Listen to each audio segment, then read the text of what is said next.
सुप्रभात बच्चों। पिछले क्लास में हमने 8 चैप्टर पढ़ा था और क्लास है 8 सब्जेक्ट हिंदी। आज हम पढ़ेंगे पार्ट 9 और पार्ट का नाम है सूरता। सूरता पार्ट को आज हम पढ़ेंगे।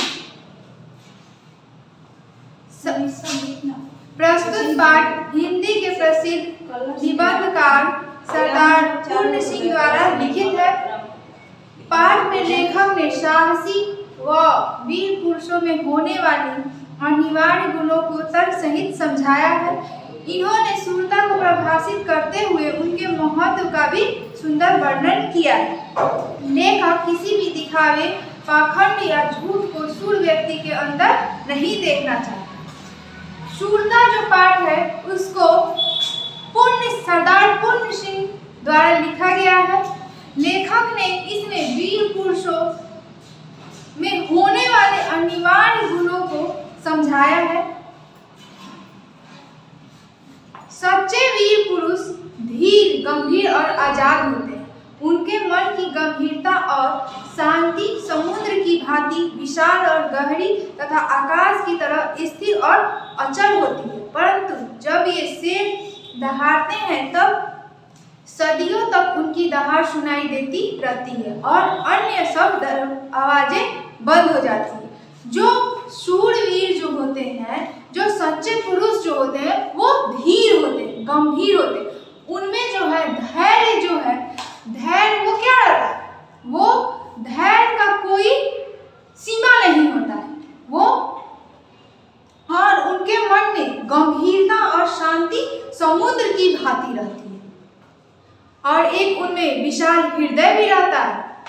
और लेकिन जब समय आने के साथ वो दहाड़ते हैं तो शेर की तरह कि सदियों तक उनकी आवाजें हैं जो सुनाई देती हैं।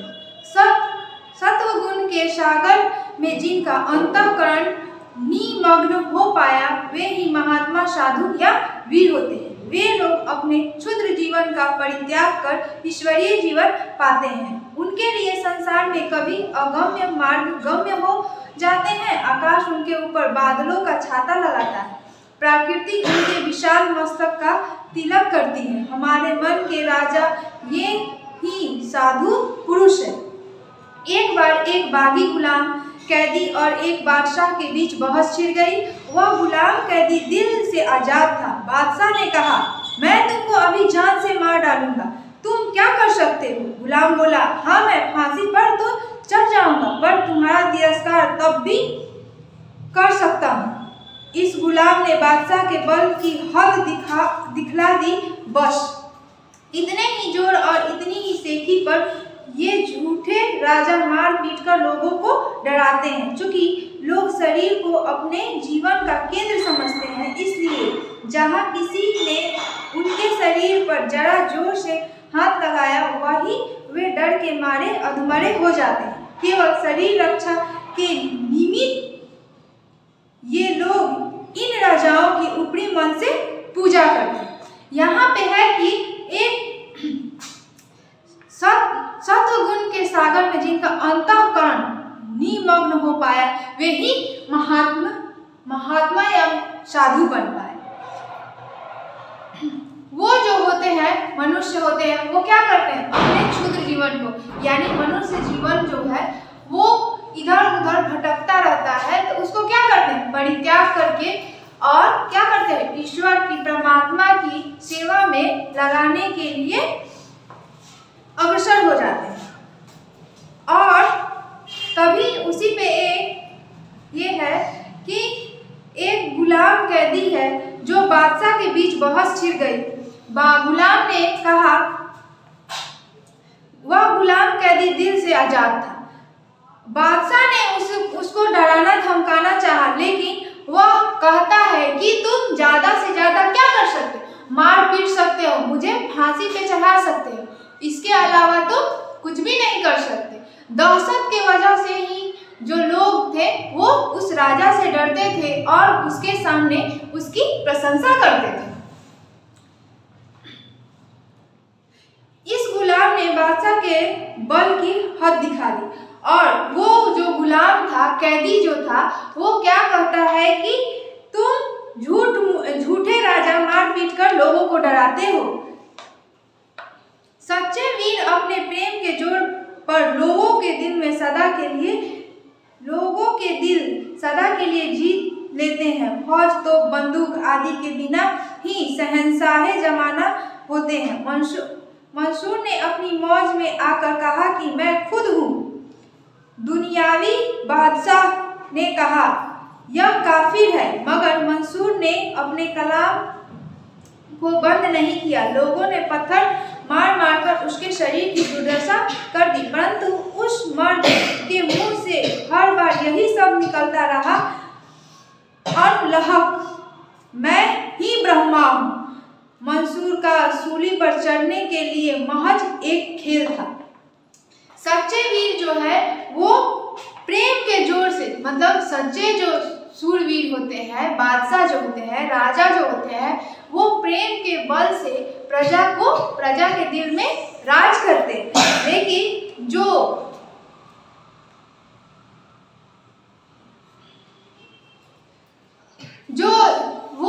ये राजा होते हैं, वो एक राजा होते हैं कि नफरत के बल पे, बदचाहत के बल पे दूसरों को डरा धमकाकर अपना जो है राजकाज चलाते हैं। लेकिन मंसूर जो था वो क्या करता था कि मैं ही ब्रह्मा हूँ। मंसूर का सूली पर चढ़ने के लिए महज एक खेल था। वो जो था, मंसूर जो था, वो क्या था, लीडर था। मानो जैसे वो सूली पे चढ़ने के लिए तैयार रहता था, एक खेल था। महाराजा रणजीत सिंह ने फौज से कहा अटक के पार जाओ। अटक चढ़ी हुई थी और भयंकर लहरें उठ रही थी। जब फौज ने कुछ उत्साह नहीं दिखाया तो उस वीर को जोश आ गया। महाराज ने अपना घोड़ा दरिया में डाल दिया। कहा जाता है कि अटक सूख गई और तब पार निकल गए। लाखों आदमी मरने मारने को तैयार हैं। गोलियां धुआंधार बरस रही है। अल्प्स के पहाड़ों पर फौज ने चढ़ना ज्यों असंभव समझते ही वीर नेपोलियन को जोश आ गया और उसने कहा अल्प्स है ही नहीं।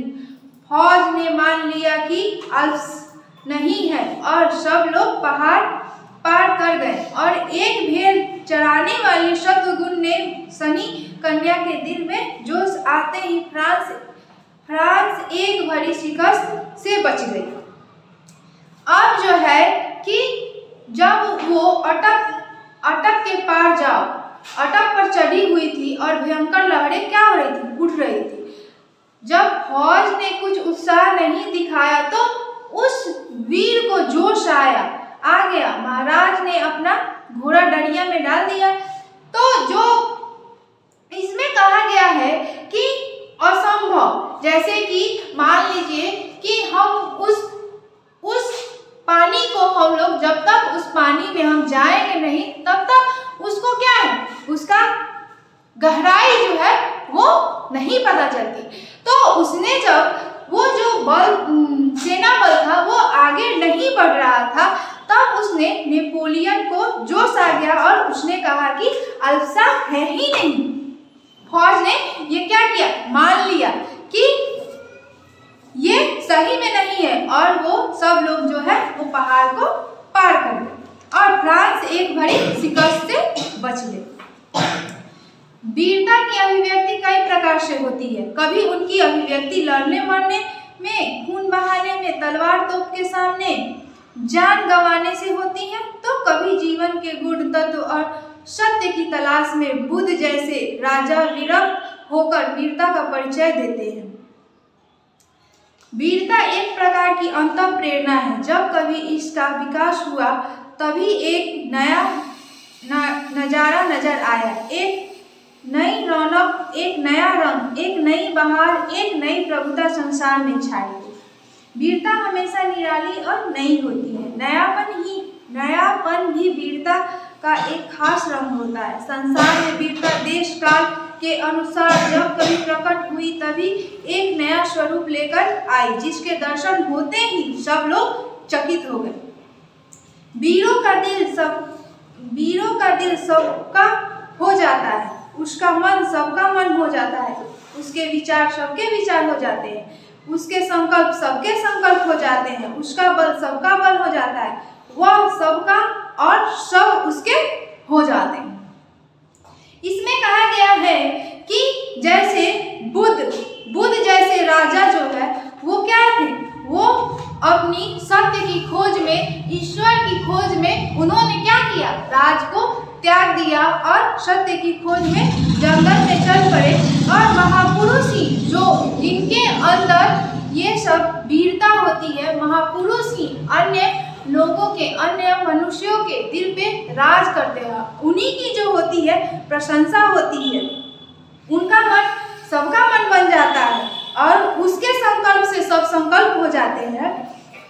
वीरों को बनाने के कारखाने कामयाब नहीं किए जा सकते, वीरों को बनाने के कारखाने कायम नहीं किए जा सकते, वे तो देवदार वृक्षों की तरह जीवन के अरण्य में खुद ब खुद पैदा होते हैं और बिना किसी के पानी दिए, बिना किसी के दूध पिलाए, बिना किसी के हाथ लगाए तैयार हो जाते हैं और दुनिया के सामने अचानक ही आ खड़े होते हैं।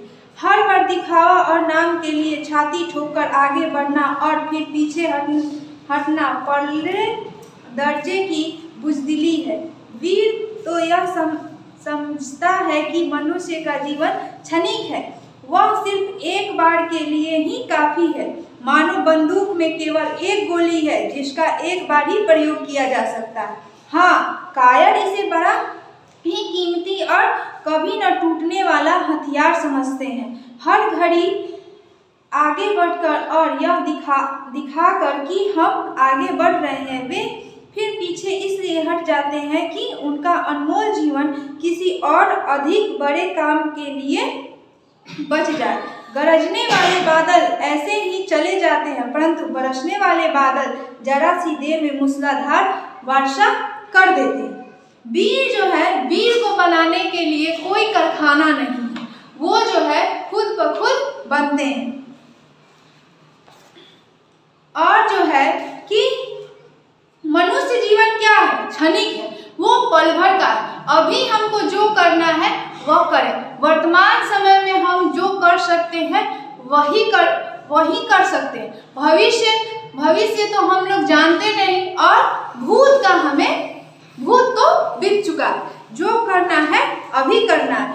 लेकिन जो बुजदिल मनुष्य होते हैं वो समझते हैं कि ये जो मानव शरीर है वो अमर है, ऐसा नहीं है, ये कभी टूटने वाला नहीं है, ये तो शाश्वत है कि आज है हम और कल नहीं है, अगर आए हैं तो जाना भी पड़ेगा।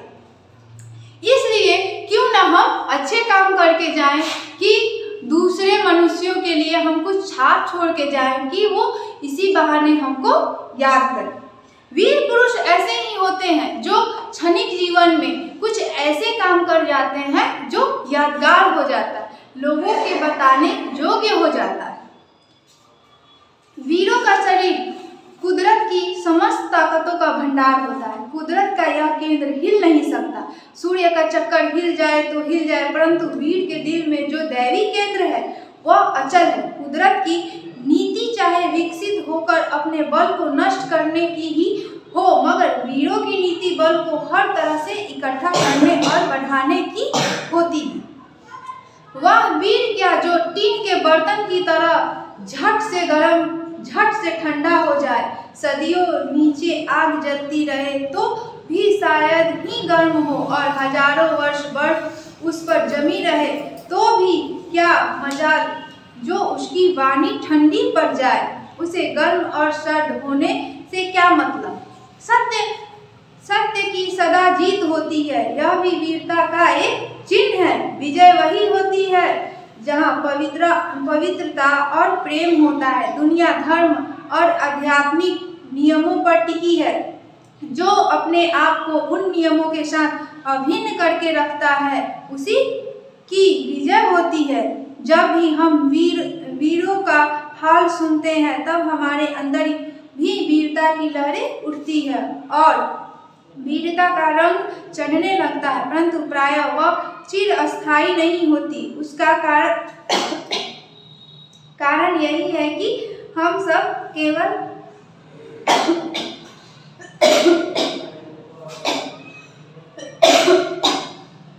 दिखने भर के लिए वीर बनना चाहते हैं। टीम के बर्तन का स्वभाव छोड़कर अपने जीवन के केंद्र में निवास करो और सच्चाई की चट्टान पर दृढ़ता के साथ खड़े हो जाओ। बाहर की सतह को छोड़कर जीवन के अंदर की तहों में घुसो, तभी नए रंग खिलेंगे। वीर पुरुष जो है वो क्या होता है, वो कुदरतों का, वो भगवान का जो होता है यह केंद्र होता है।